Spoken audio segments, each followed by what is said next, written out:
നിർത്തടാ. റോഡിലൂടെയാണാടാ സൈക്കിൾ ഓടിക്കുന്നേ. ഒരു കൊലക്കേസ് കഴിഞ്ഞ് ഇറങ്ങിയുള്ളൂ, വെറുതെ എന്നെ വീണ്ടും ജയിലിൽ കയറ്റിക്കരുത്.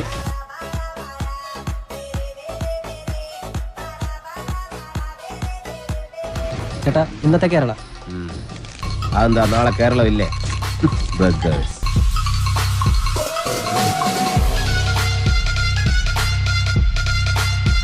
ആരാ കക്ഷി?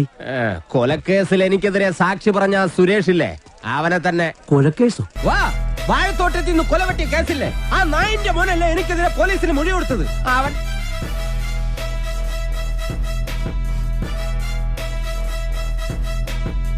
എടാ ഇന്നെങ്കിലും പോയി അടിച്ചനച്ച് കുളിച്ചിട്ട് വേണമെങ്കിൽ അവന്റെ ബോഡിക്ക് റീത്ത് വെക്കാൻ പാടാ. എല്ലാത്തിനും കാണിച്ചുതരാം.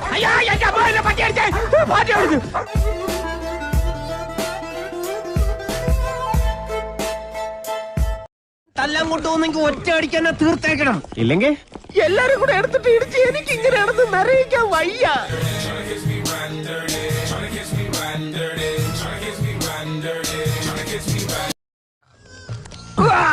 ഇവിടെ വേദനയുണ്ടോ? അവിടെ ഉണ്ട്. അയ്യോ, ഇത് തിരുമല കൊണ്ട് ശരിയാവില്ല.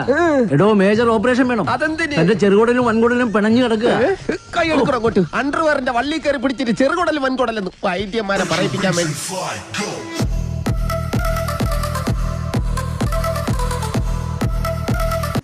ഞാൻ ദശമൂലം വൈദ്യരാണോ?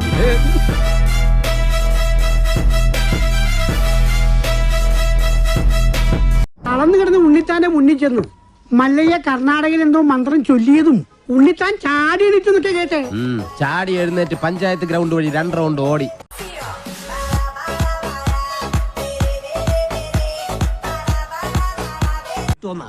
പെണ്ണിന് വേണ്ടിയുള്ള യുദ്ധം ചരിത്രാതീത കാലം മുതലേ തുടങ്ങിയതാ.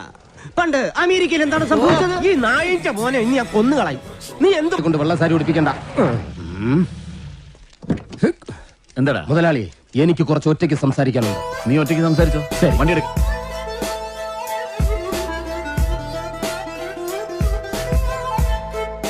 അതിലുണ്ട്. ഇതല്ല പഞ്ചായത്ത് പട്ടികൾക്ക് എല്ലാം കഷണം കിട്ടുമാതിരി ഒരുമിച്ചല്ല കടിച്ചു പറിക്കുന്നത്. നാണമില്ലടാ നിനക്കൊക്കെ. ധൈര്യം ഉണ്ടെങ്കിൽ ഒറ്റയ്ക്ക് വേണം. ഒറ്റയ്ക്ക് വന്നാൽ എനിക്ക് അത്രയും കുറച്ചടി കൊണ്ടാ മതിയല്ലോ.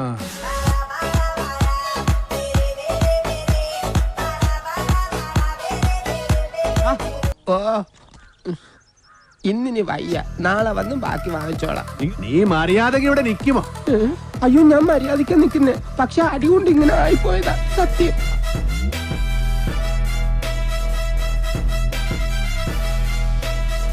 ദശമൂലം, നിങ്ങൾ എന്തിനാണ് പേടിക്കുന്നത്? ധൈര്യമായിട്ടിരിക്കണം.